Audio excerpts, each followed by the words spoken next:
al-fawāyd by aš-Šarīf al-Murtaḍā.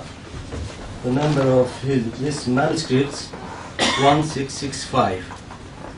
During over 5 years of work in the Biblioteca Ambrosiana, I have examined the majority of its Arabic manuscripts in order to provide some elementary codicological data, such as the number of folios and fly leaves and their order, page dimension and size of the written space, writing materials and other details, as the differentiation between hands that share the prediction and between various codicological units artificially bound together with one codex, to identify the type of writing, localize the region of the prediction, and assess the approximate date of each manuscript.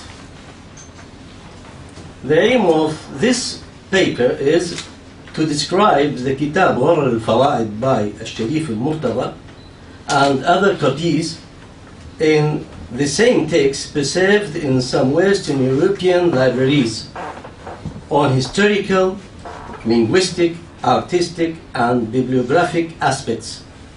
Ultimately, to refine the approach towards the description of these texts from an artistic perspective and to analyze some linguistic aspects.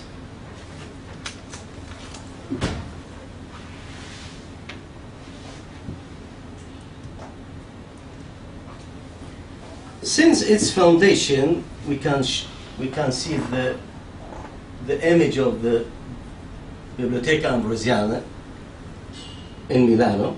Since its foundation in 16th century, the Biblioteca Ambrosiana in Milano acquired hundreds of Arabic manuscripts from Arabic countries, for example, Egypt, Syria, and other eastern regions. In year 99, a collection of 1,708 manuscripts from Yemen was acquired. Now I will talk about the Chinese catalog. Undoubtedly, Chinese catalog is the gem of the collection of Arabic manuscripts of Biblioteca Ambrosiana. It reflects the codicological practices employed by the Arabs. Contains interesting paratexts which unveil the vicissitudes of each manuscript over the centuries, and it shows very interesting illustrations and intrigues a variety of scholarly exploration. In spite of some slight errors, its illuminations and particularly its unique illustrations make it one of the most attractive and quoted sources for art historians of Arabic illuminated manuscripts. One of the most amazing things which is to discover is that the Biblioteca Ambrosiana of Milano holds many rare Arabic Shi'i or 12-verse or Imami manuscripts on a number of subjects. Now I'm going to talk about Kitāb Ġurar al-fawāyd.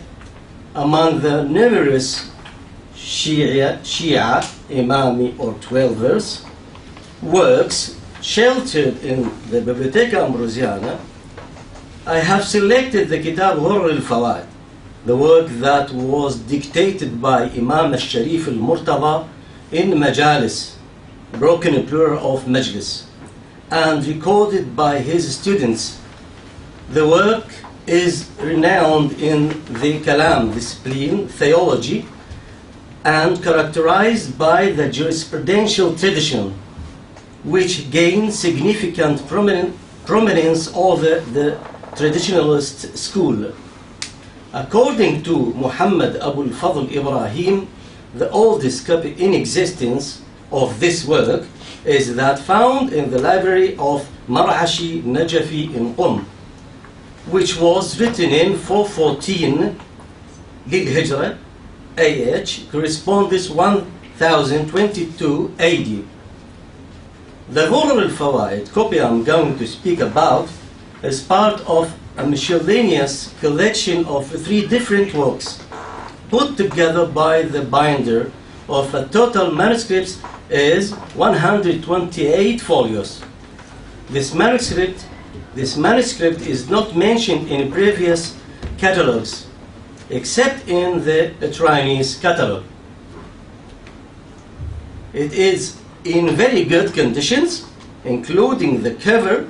Only the flap is missing, though in some places the corners are partially damaged. The whole volume is formed by 127 written leaves of yellowish paper bound with a thick paper pasted on the covers. The first text, folios 1 to 55a, contains the work entitled كتاب نهاية الإيجاز في دراية الإعجاز by فخر الدين محمد بن عمر الرازي. After the title, the folio 1a contains the beginning of an explanatory introduction with some spelling and grammatical mistakes. The second text, folios 16a to 125b, contains the work entitled Kitāb Ġurar al-fawāyd.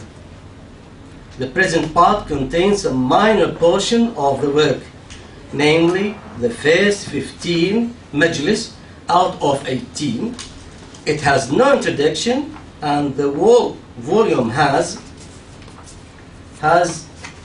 generally 24 lines per page. It is subdivided into sections named majlis, with only the first 2 being numbered, while the others are introduced by majlis آخر. A set of majlis deals with Quranic exegesis, beginning usually with ta'wīlu ayah, an interpretation of a Quranic verse or similar formulas like إن سأل سائل فقال ما يقولون في قوله تعالى.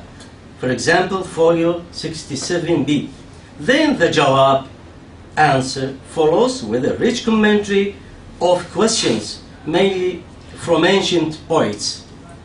All over the text, the vowel, except in a few words, are generally omitted. The diacritical points are also sometimes neglected. The text is without marginal lines, but the individual verses are mostly separated by red dots, 3 inverted commas at the beginning and 4 at the end, the so-called fawāsil, as in the folio 108. The third text is a miscellaneous divided in 2. Number 1, a work dedicated to some virtues of Imam Ali ibn Abi Talib alayhi salam.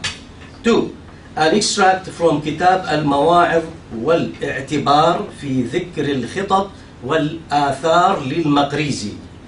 Number 3, an extract from Ibn Abi al-Hadith's Sharh Nahj al-Balagha on the difference between al-ilm wal-idrak. Writing is clear but somewhat careless. Now, some linguistic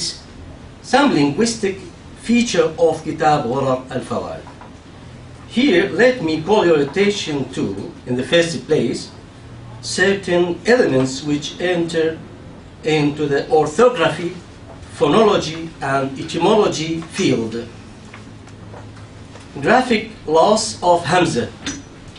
In many cases, A shifted to I, while Hamza, the glottal stop sound halqi, harfun halqi, occurs in manuscripts with some frequency, but it does not use Hamza with any regularity, and the same word is spelled sometimes with Hamza, sometimes without, due to the tendency of the simplicity and avoidance of complicity. That's mean تجنبا لصعوبة النطق, difficulty in pronunciation, known also at-takhfif, lightening the Hamza. This phenomenon is not in Arabic, but also in the sister of Arabic language, for example in Aramaic and Syriac and Mandaic. Loss of Hamza with lengthening of the preceding vowel.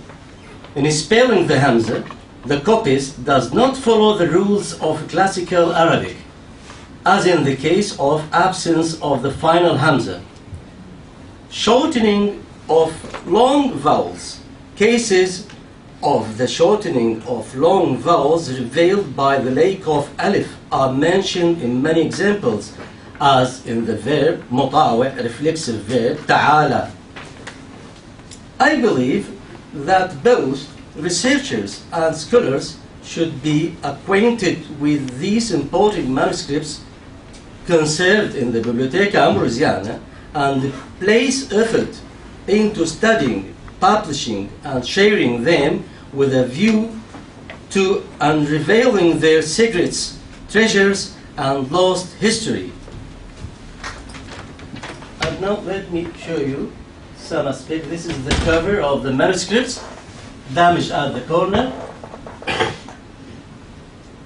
This is part of Nahj al-Balagha, Sermon 65, al-Ghayid, the first word, al-Ghayid.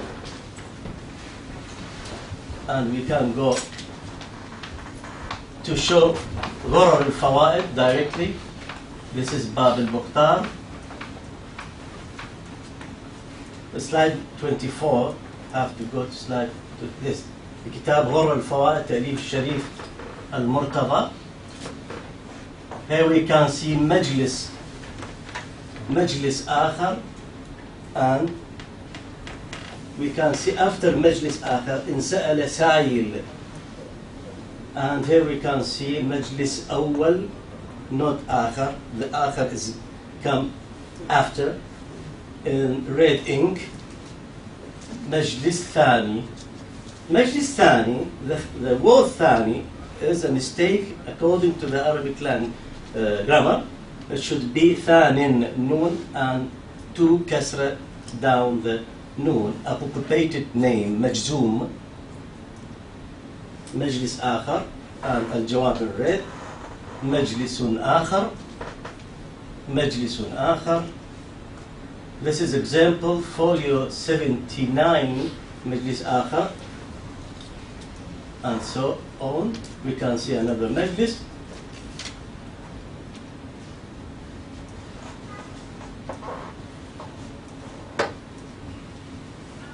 This is the example of fawasil.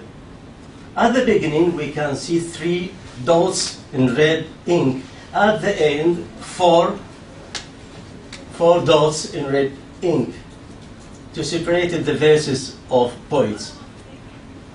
Here we can see folio 55 related to virtues of Imam Ali alayhi salam, and here the continuation with the careless writing, as we see. Here the title of Kitāb Ġurar al-fawāyd, al-fawāyd, not al-fawāid with the Hamza. Here we can see the phenomenon, the Hamza, the absence of the Hamza, or at-takhfif in سأل سائل, non sa'il. Asking, that's mean asking. قايل, not قائل. This phenomenon is very commonly, is very famous in the Hijaz language. قال قايل, فايد. Here we can see تعالى, the absence of the alif. تعالى. We couldn't see the alif. Al-ayayil, the plural, irregular plural, broken plural, families. عائلة, ayayil. Here we can see the broken plural, nadir, navair, not navair. Here, while a proper name, a masculine proper name, wa'il, not wa'il. Al-haqayib, not al-haqaib. Istakhfif. شمايل, plural of شميلة.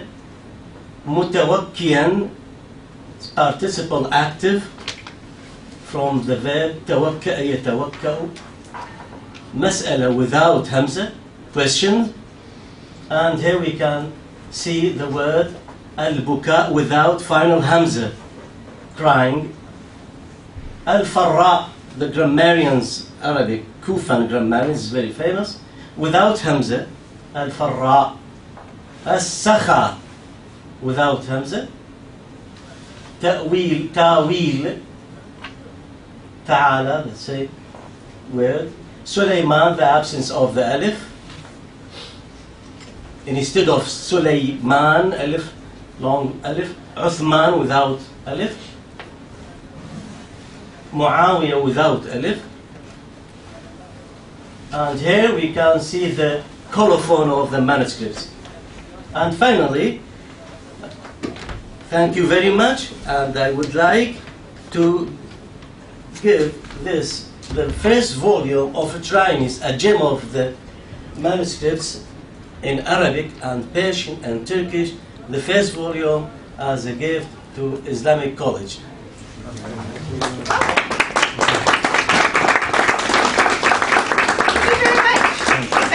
Colloquialism from my home country. This is awesome. Wow.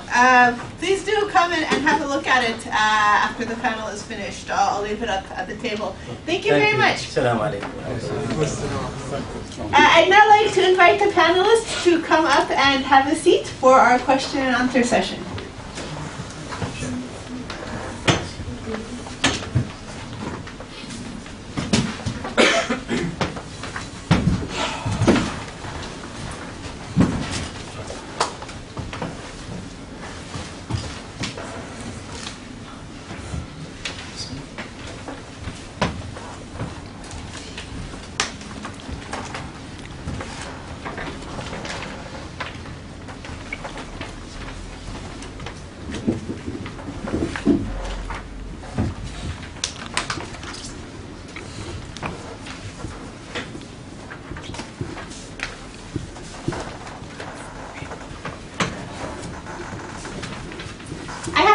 To myself, it is always a good reminder to see the actual manuscripts of the texts we work with on a regular basis. It always looks so convenient when they appear in bound forms. Not this one in particular, but you get them at the library or you get them on your digital software nowadays. But of course, there's so much work that goes into actually arriving at those forms.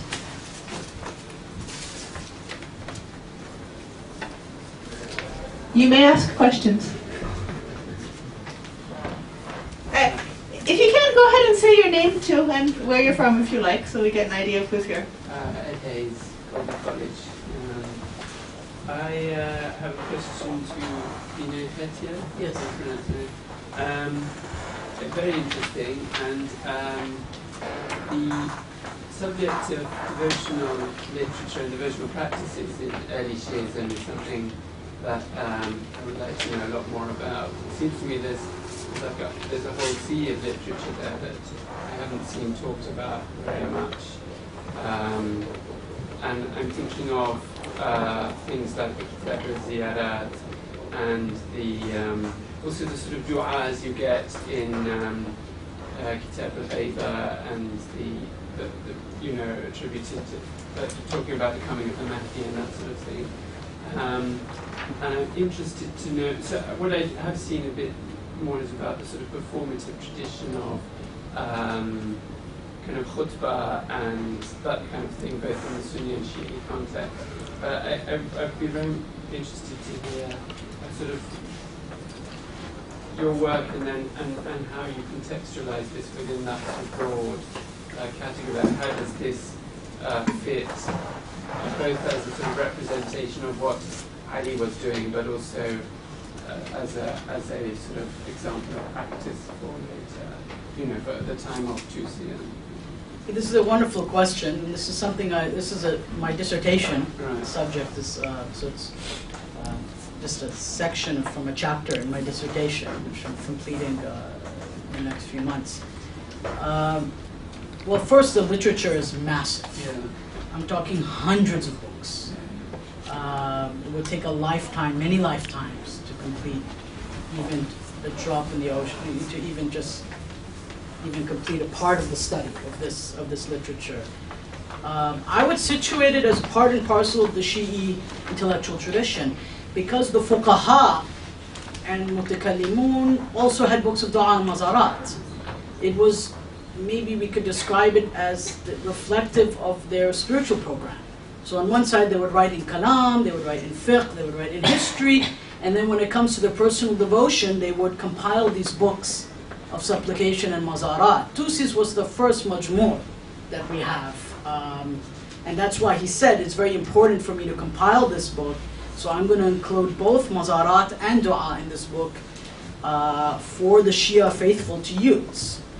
And he relied upon an existing literature from the library of Sharif al-Murtaḍā, as we know, in Baghdad, in which, from what we understand, they had hundreds of these books, which were then burned, as we know, right? All that, well, but at least a large portion of that tradition was lost. Some of it was left with Ibn Tawus, and he narrates from that as well. So I would see it as part and parcel of the Shia intellectual tradition, and it provides a new insight into Sheikh Tusi and his life, because he never left us any work on spiritual wayfaring and devotion and love of God and things like this. But what we have is his book of supplications, which may be reflective of the spiritual practice of people who otherwise their works are very dry and limited to doctrinal issues. As for the issue of the 12th Imam, that is a fascinating thing. I actually have numerous manuscripts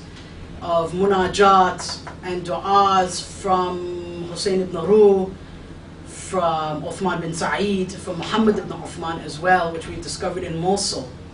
For example, munajat to Amir al-Mu'mineen, attributed to the 11th Imam in the year 256 of his death in the city of Samarra.